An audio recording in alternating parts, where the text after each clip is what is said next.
বাবুরাম সাপুড়ের সাপ, অর্থাৎ তাতে কোনো সরকারকে অস্বস্তিতে পড়তে হবে না, এইসব হবে।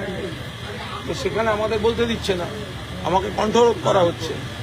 আমাদের দিক থেকে শোভনদেব চট্টোপাধ্যায় নাম দিচ্ছেন, আমার নাম চেঞ্জ করে দিচ্ছেন। বারবার হওয়ার পর কাল আমি প্রতিবাদ করেছি। সে প্রতিবাদ করার পর তার উপর উল্টে আমার উপর দমন পীড়ন মার্শাল দিয়ে বার করে দিয়েছে। আজ পয়েন্ট অফ অর্ডার তুলতে গেছিলেন শোভনদেব চট্টোপাধ্যায়, অ্যালাউ করেনি। উল্টে স্পিকার সাহেব বললেন কলঙ্ক। আমি আপত্তি করলাম, কলঙ্ক আপনি বলতে পারেন না। কেমন হলো আপনি হাতাহাতি করতে গেছিলেন? আমি কার সঙ্গে হাতাহাতি করেছি? আপনার এতগুলো ক্যামেরা রয়েছে, 1 সেকেন্ডে কোনো ফুটেজ দেখাতে পারবেন?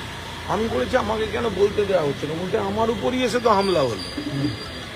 এখন এই নিয়ে কথা বলতে গেলে বিজেপি ওরা এসে তকাতকি করছে। আচ্ছা, বিজেপি আর বিজেপির দালাল এইগুলো মিলে একটা কন্ট্রোলের চেষ্টা করছে।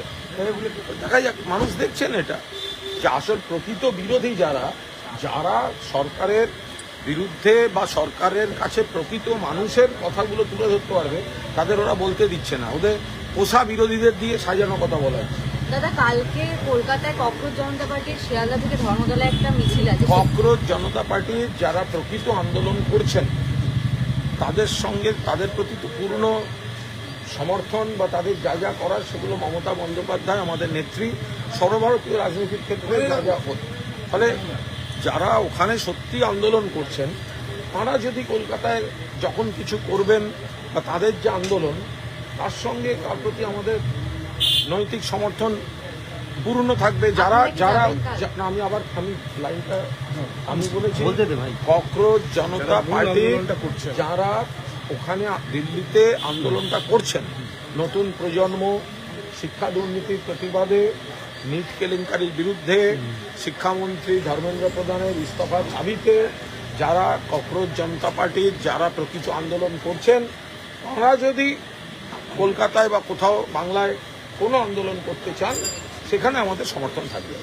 প্রধানমন্ত্রী আজকে একটি বার্তা দিয়েছেন যে এর পেছনে যারা যারা দোষী তাদেরকে চিহ্নিত করে শাস্তি দেওয়া হবে এবং নিরপেক্ষ তদন্ত হবে। এতদিন বাদে প্রধানমন্ত্রী এইসব কথার মানে কি? তো প্রথমেই বলা উচিত ছিল। এখন ছাত্র যুবরা জেগে উঠেছে, যখন কর্মপ্রার্থীরা, ছাত্ররা, পরীক্ষার্থীরা আন্দোলন করছে, গোটা দেশ সরব, সেই চাপে পড়ে এখন এই বিলম্বিত বিবৃতির কোনো মানে হয়। মূল আন্দোলনকে তো মমতা বন্দ্যোপাধ্যায় সমর্থন করেছেন এবং উনি বলেছেন যে প্রয়োজনে তিনি ককরোচ জনতা পার্টি আবার বলছি, মূল আন্দোলন যে ইস্যুতে মমতা বন্দ্যোপাধ্যায় সমর্থন করছেন, সেই আন্দোলনকে সমর্থন করছেন, কজকে সমর্থন করছেন এবং সেই মূল আন্দোলনকারীরা যদি পশ্চিমবঙ্গে কোনো কর্মসূচি নেন তাতে আমাদের সমর্থন থাকবে। কালকে একটা শোনা যাচ্ছে যে ওদের সমর্থনে একটা মিছিল বেরোচ্ছে, সেটাই কি তৃণমূলের নৈতিক সমর্থন বা কোনো পার্টি? আমরা একটাই লাইন বলছি যে ককরোচ জনতা পার্টি যে বিষয়ে, যে কজে দিল্লিতে আন্দোলন করছেন, তারা যদি কলকাতায় কোনো কর্মসূচি নেন, যারা আন্দোলনটা করছেন দিল্লিতে, তারা কোনো কর্মসূচি নিলে আমাদের পূর্ণ নৈতিক সমর্থন থাকবে। দাদা, প্রধানমন্ত্রী এটাও বলেছেন যে নিট কেলেঙ্কারির যে পুরো ব্যাপারটা ফাস্ট ট্র্যাক কোর্টে ফরওয়ার্ড করা হয়েছে। আরে সারা দেশে কতগুলো ফাস্ট ট্র্যাক কোর্ট আছে? বিজেপি শাসিত রাজ্যগুলোতে ফাস্ট ট্র্যাক কোর্ট কি আছে? নারী নির্যাতনের ফাস্ট ট্র্যাক কোর্ট হয়নি? ফলে এগুলো এখন লোককে, যেহেতু আমরা পরিষ্কার বলছি আগে ধর্মেন্দ্র প্রধান ইস্তফা দিন, তার থেকে নজর ঘোরাতে, ভুল বোঝাতে এইসব কথা বলা হচ্ছে।